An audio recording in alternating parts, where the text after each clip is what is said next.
All right, welcome. So at chess.com, playing the Heist Crew, and I just made a couple videos playing the hacker, Sir Lot, and now I'm playing the Pickpocket, rated 1850, and so I just thought I'd hit record, run my big fat mouth, and see what happens. I can tell you from experience, 1850 is a little bit of a more difficult bot for me. I can usually beat an 1850 robot as long as I keep somewhat paying attention and keep my pencil sharp is what I'm trying to say. Yeah, so with 1850, well, I'd have a beautiful fork if that bishop wasn't there. I saw that in one of the earlier games with the hacker. Similar situation to this, but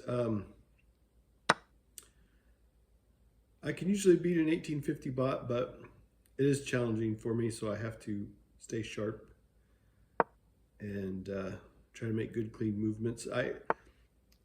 I thought I would leave the evaluation bar on, and just because I was watching some other chess videos that other people made, and one was a live tournament, and they had the evaluation bar on, and I was like, oh, you know, I kind of enjoyed watching that. I never use it, and so this time I thought I would.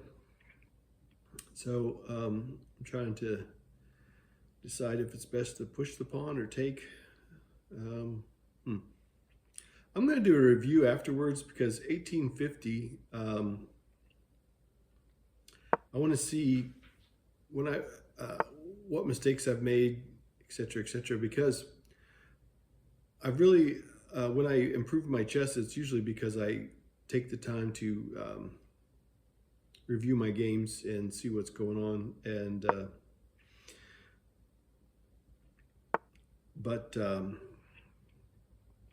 yeah, the 1850 bot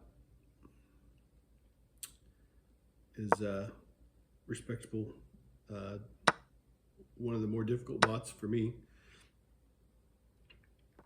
But that evaluation bar, or sometimes in some of my videos I call it the Richter scale, shaping up. So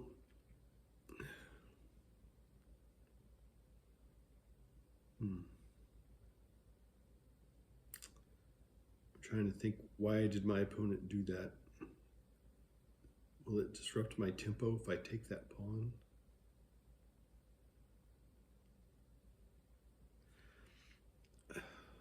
I like the D pawn being right there on the D3.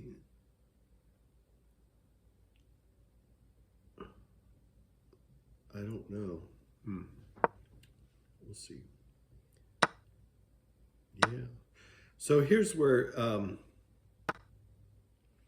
it pays dividends to put like a rook under a queen, stuff like that, especially if it's a semi-open file or something. So I see the, the queen and the rook's lined up. So definitely took advantage of that.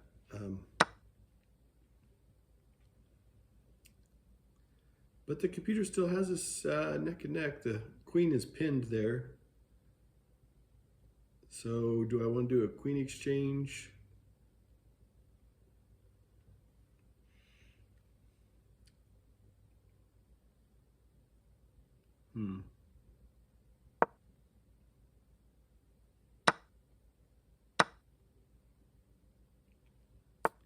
Okay, so the computer did not like some of those recent moves, put black ahead. But I don't know, we'll have to review and see what's up with that.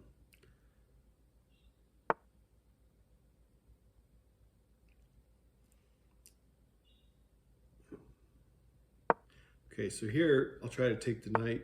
Ooh, yeah. Okay.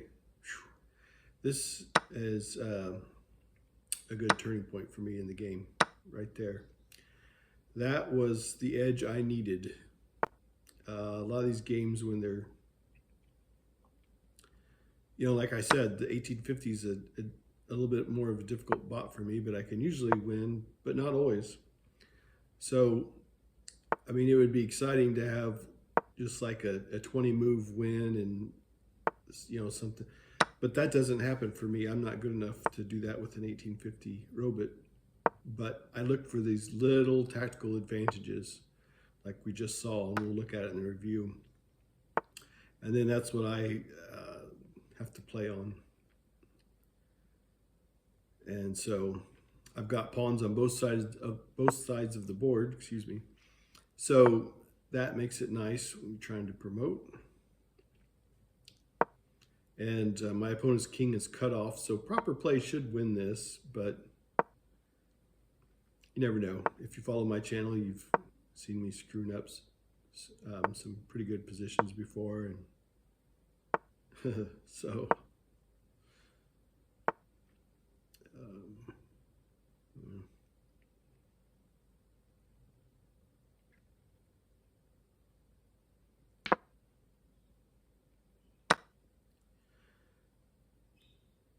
I just, maybe that was a mistake, but I just thought, well, it keeps the king on the wrong side of the board and allows me to just clean this up. But I'm going to hit the review and see.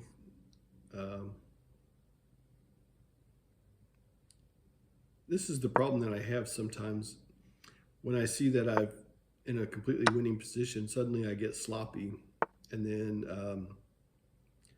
in live games against people, I've done like this, and then I got sloppy, and then I lose or ends in a draw, stalemate, or something. My opponent.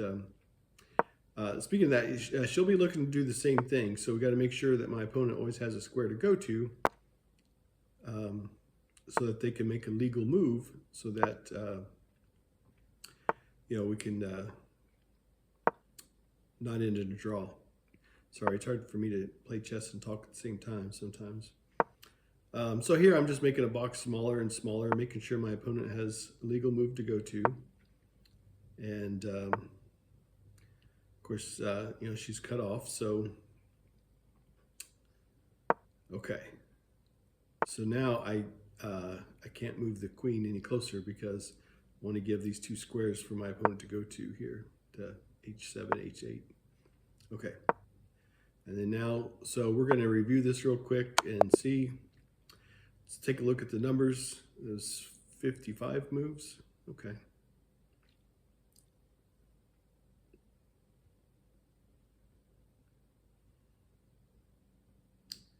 Okay. I see we were neck and neck, and there was a moment where the game turned in my favor. I think I know what that moment is. Okay.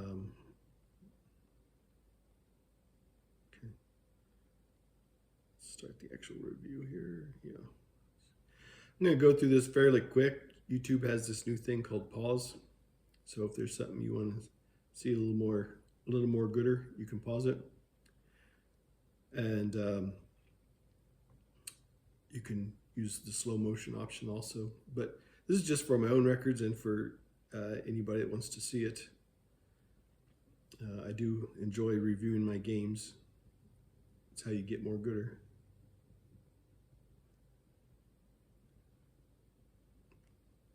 Okay. Yeah, I want to go back and look at that turning moment where it turned in my favor. Let's just look at that real quick. Okay, here, yeah, I can capture the knight because when there's a recapture, then, yeah. Okay, so very fascinating. Hey, thanks for watching. I appreciate it. Have a great day.